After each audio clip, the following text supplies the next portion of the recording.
আমি মোহাম্মদ রাসেল আহমেদ এখন আপনাদেরকে দেখাবো যে কিভাবে যে কোনো বীজ থেকে চারা তৈরি করতে হয়। চারা তৈরি করতে দুই ধরনের পদ্ধতি অবলম্বন করতে হয়। প্রথম ধাপে আপনাকে বলবো যে 50% মাটি নেবেন এবং 50% গোবর সার। এটা হবে শুকনো ঝরঝরে গোবর সার। এই দুই ধরনের সার এবং মাটি, জৈব সার এবং মাটি একত্রিত করে পলিথিন ব্যাগে বা সিডলিং ট্রেতে বীজ রোপণ করতে পারেন। অন্য পদ্ধতি যেমন কোকোপিটের মাধ্যমে যদি আপনারা বীজ রোপণ করেন সেক্ষেত্রে ভালো হয়। বর্তমানে বহুল আলোচিত সিডলিং ট্রে পাওয়া যাচ্ছে। খুব সুস্থ চারা তৈরি করতে সিডলিং ট্রের জরুরি নাই। আপনারা দেখছেন যে পলিথিন ব্যাগে মাটি ভরে বীজ রোপণ করা হয়েছে।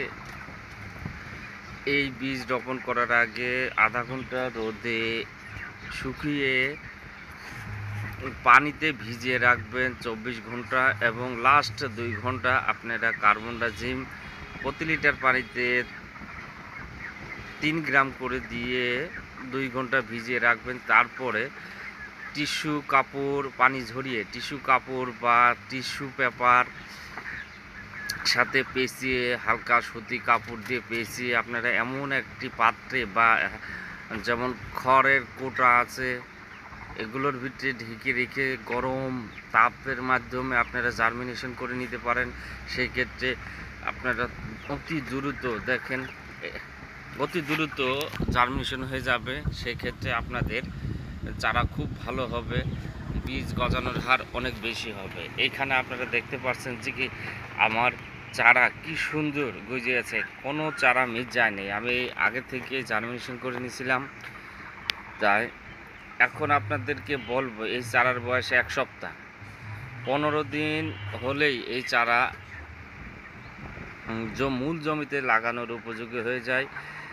এবং চারা স্প্রে করবেন কি কারণে স্প্রে করবেন, দেখবেন যে আপনার চারায় যাতে পোকা মাকড় আক্রমণ করতে না পারে। সেক্ষেত্রে আপনার পাতায় কোনো দাগ বা বিটল পোকার আক্রমণ আছে কিনা, ছত্রাক আছে কিনা, ছত্রাকজনিত পচন আছে কিনা সেক্ষেত্রে খেয়াল রাখতে হবে আপনাকে। যদি পাতার হলুদ হয়ে যায়, 2 পাতা 3 পাতা যদি হলুদ যায় সেক্ষেত্রে আপনাকে কি করতে হবে, সেক্ষেত্রে আপনাকে ছত্রাকনাশক স্প্রে করতে হবে। এবং যদি দেখেন যে পাতার কিনারা হলুদ এবং পাতা বাড়ছে না সেক্ষেত্রে আপনারা সকাল 10টার পরে যে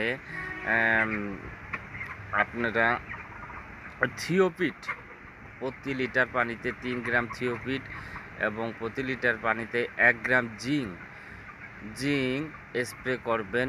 এরকম প্রত্যেক সপ্তাহ 1 সপ্তাহ পর আবার স্প্রে করবেন, রিপিট করবেন। সেক্ষেত্রে দেখবেন যে আপনার চারা সুস্থ সবল আছে। একটি সুস্থ চারা একটি চাষিকে অধিক পরিমাণ উৎপাদনে সহযোগিতা করে। অতএব বলবো যে চারা যদি 15-20 4 পাতা 5 পাতা হয়ে গেলেই আপনার মূল জমিতে রোপণ করা যায়। সেক্ষেত্রে আর কোনো বাধা থাকে না।